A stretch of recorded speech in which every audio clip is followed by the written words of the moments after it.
Time for a quick roundup of a whole load of leaked Death Guard datasheets. We've got the Bloat drone, Plagueburst Crawler, Typhus and Plague Marines, and a quick chat about Mortarion's full datasheet.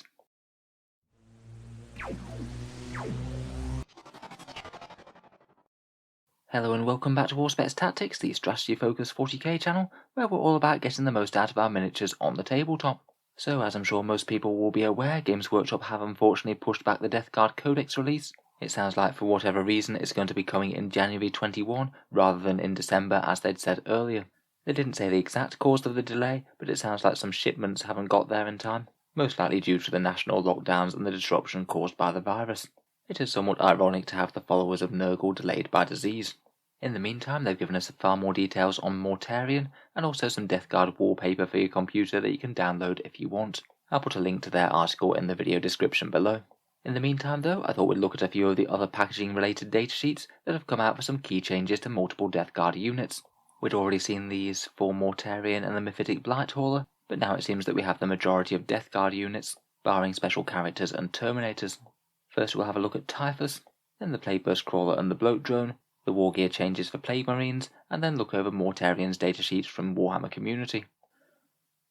So Typhus is up first then, and he's received a bit of a buff to his stat line. Much like Cataphractii armor in the Core Space Marine Codex, his movement has been buffed up to 5 inches, but more importantly his attacks has been boosted to 6. That should be 7 with Hateful Assault, so 7 attacks hitting on 2s, Strength 7, AP 3 and a flat damage of 3 is going to pretty much deal with whatever you want it to. It'll cut through infantry just fine, or usually do about 3 wounds to your average toughness 7 vehicle, causing around about 9 damage. He's really looking like a powerful combat character now. The only thing I'll be interested to see is whether he'll keep his 4+ invul save, as Cataphractii Terminators in the Loyalist Codex don't have that now, though he is pretty much the equivalent of a Space Marine Captain or Chaos Lord, so I suspect that he would keep it. In any case, he's looking far more of a fighty character now. Next up we have the Plagueburst Crawler, who has increased its ballistic skill to 3+, so it's going to be far more accurate with those entropy cannons and that mighty Plagueburst mortar, and it's not quite as ruined when it goes down in ballistic skill. It might further people wanting to take entropy cannons over plague spitters, as now they're just going to be hitting quite a lot more reliably.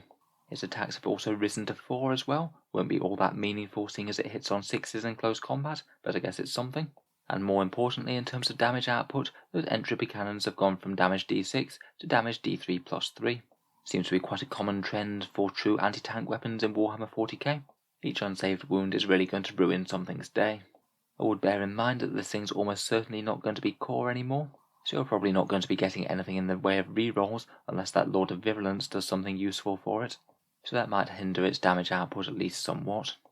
From its other weapons, the Plague Spitter has increased in range to 12 inches, and now appears to be flat strength 6 and not changing with the model's strength. It will mean that it's not strength 7 when it starts out, but again will mean that it's not at all susceptible to taking damage and the thing being bracketed, so it still might be a bit of a win overall. The Plagueburst Mortar, much like many other things, has gone from damage D3 to flat damage 2, going to be a bit better against Primaris Intercessors and things, but worse against Gravis, and the Rocktail Volley Gun's seen an interesting change. It's now become a rapid-fire 3 weapon with strength 6 and AP -1. It's now a bit more of a choice between that and the Heavy Slugger. The Heavy Slugger is going to be better with longer range at 36 inches, I still say it's slightly better at 24 inches, but the Rocktail is going to be far better at 12. I suspect that if you're trying to use the Plague Spitters and get it within 12-inch range for them, then you're probably going to want to take the Rocktail now. I'd say it's good to have those two a bit more balanced. Moving on, we have the Foetid Bloat drone, which hits on 3s as well, and unlike the Plagueburst Crawler, it's not going to degrade as well, as it's dropped from 10 wounds down to 9 wounds. It'll mean it's a touch less durable, only as durable as the Blight Haulers, but again could be a win overall, as not bracketing means that you know that it's going to function to the best of its abilities until it actually goes down. I would say that its combat capacity has been nerfed somewhat. The drone has gone up from 3 attacks to 4 attacks, though its Plague Probe is only damage 1 now, rather than damage D3. It'll be a bit better against chaff infantry, but nowhere near as good against heavy targets. If the Flesh Mower works just the same, then I'd say it's also probably a small nerf. As the Flesh Mower's lost a pip of strength, it's gone down to strength 7 from strength 8, so it'll be strength 7, AP -2, damage 2. It'll still make a nasty mess of infantry, but it won't be wounding Space Marines on 2s anymore unless it's got any special rules, and it'll be significantly less good against toughness 7 and 8 vehicles. In terms of ranged options, the Blight Launcher's gained a pip of AP. It's 36-inch range, assault 6, strength 6, AP -3 and damage 2 now. You can expect 4 hits out of it with ballistic skill 3+, and it should be pretty helpful for going through 2 wound Space Marines, though I think it will still need to be significantly cheaper than those Plague Spitters if it's going to want to compete. If it's any sort of similar price compared with the Blight Haulers, I'd be a lot more tempted to take a Blight Hauler over this guy with a Blight Launcher if they do happen to be similar prices.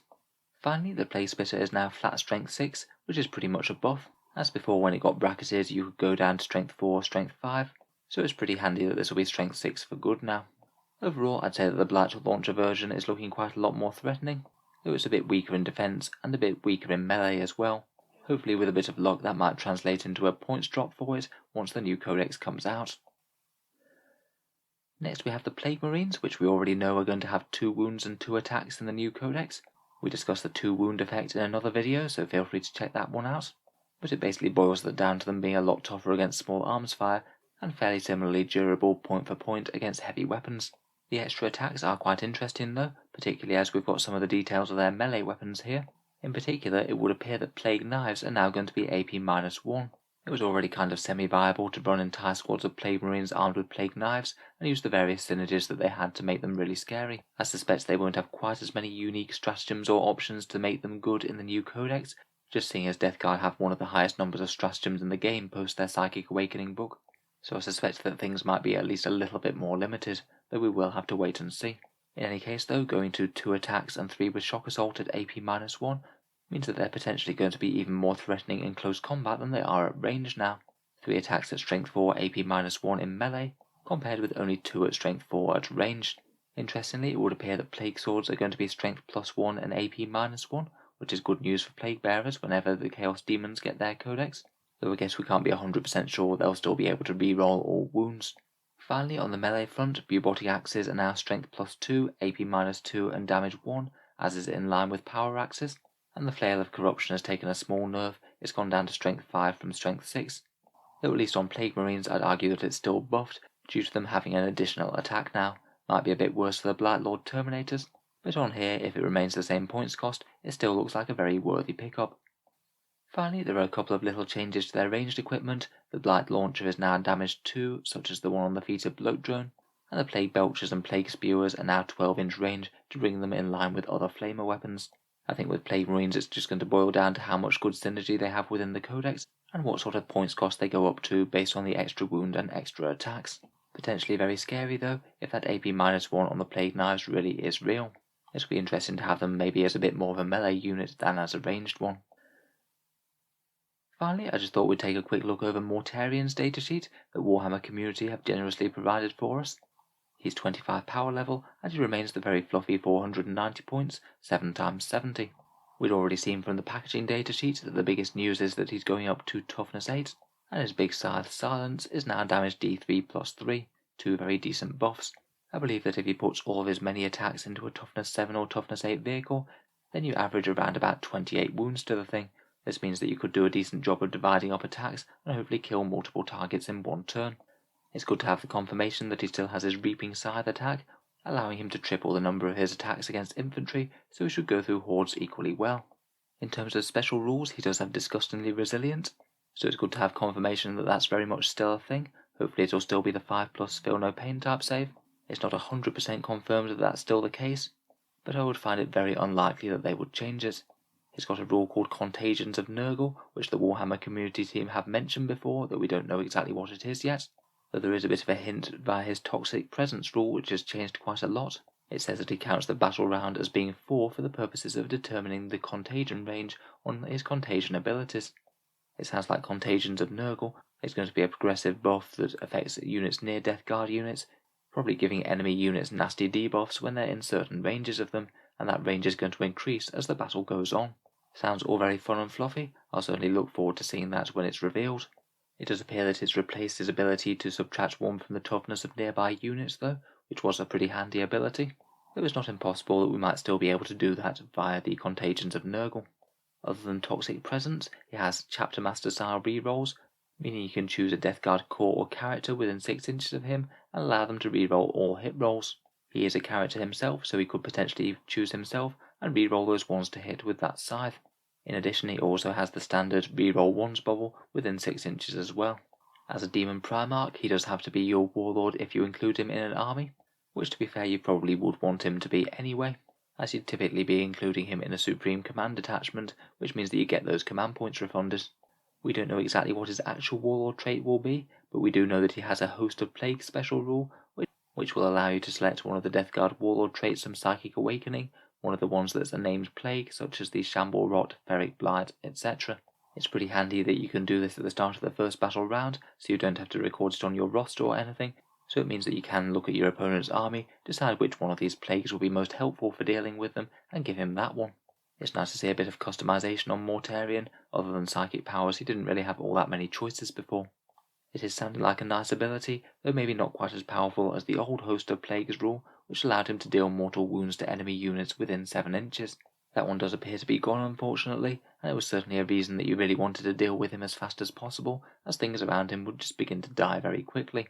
So in terms of his auras affecting enemies, it does sound like it's going to be less good, but of course we will have to wait and see what those various different plagues can do, and find out what exactly Contagions of Nurgle can do as well.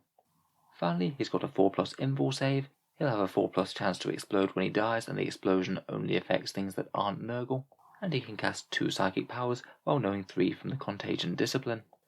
Overall, I'd say that Mortarion looks like he's had a bit of a side grade really. Losing the -1 toughness and mortal wound aura is quite painful, though we will be swapping that for the boosted Contagions of Nurgle and the Hosts of Plagues to choose the Warlord trait, so it might have some decent options there. It sounds like he's paying that price and keeping the same points for vastly improved combat damage and also toughness 8, which is going to keep him safe against a lot more threats. So overall, looks like plenty of good stuff on the way for Death Guard. Let me know what you think of the new leaked datasheets down in the comments below, particularly if I've missed anything or any implications that might be interesting. If you've enjoyed the video, then feel free to subscribe to Auspex Tactics, where we'll certainly be keeping the Death Guard coverage coming and reporting on anything else that we hear back and reviewing the codex when we get chance. Finally, if you have enjoyed the video and you'd like to help support the channel and keep them coming, I would just like to mention that I do have a Patreon page, which is down in the video description below. Channel Patreons get a few advantages compared with other viewers, such as being able to see new videos early, regular votes to see what sort of things comes next on the channel, and automatic entry into the channel's monthly prize giveaway with a chance to win some really big model kits. If any of that sounds good to you, or you'd just like to help support, the link is down in the video description. In any case, a massive thank you for listening, and I'll hope to see you guys next time.